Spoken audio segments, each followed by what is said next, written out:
Ayan.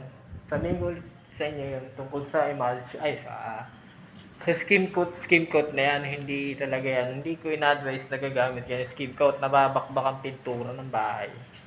Ang building. Ayan o, ito patunay niya, no. Itong school building dito, kung saan ako nagmumural ngayon. Tingnan nyo, oh. Maangat, oh.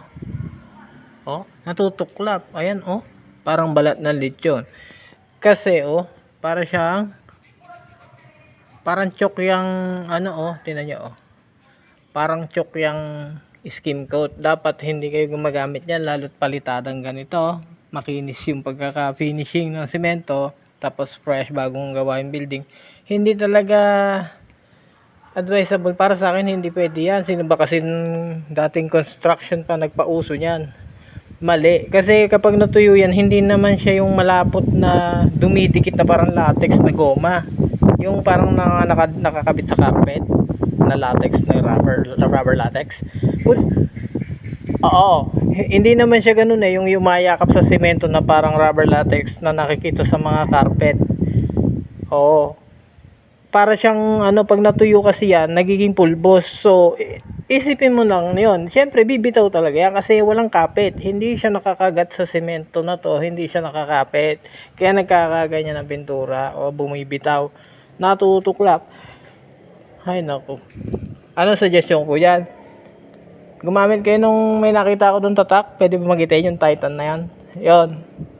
Yung base, pastel base. Yan. Malapot yun. Pag natuyo, napakatindi. Pastel base ang ginagamit.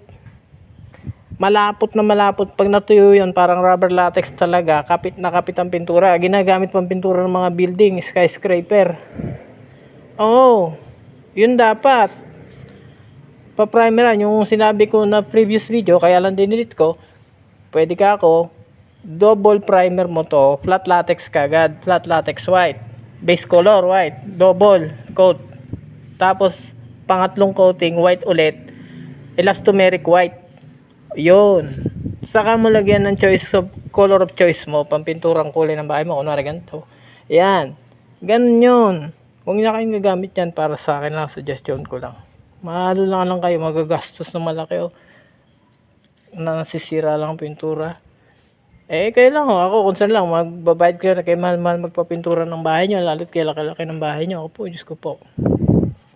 Kayo lang ho, sige. Ipopost ko to sa YouTube ko, ano? Sige, save a locker.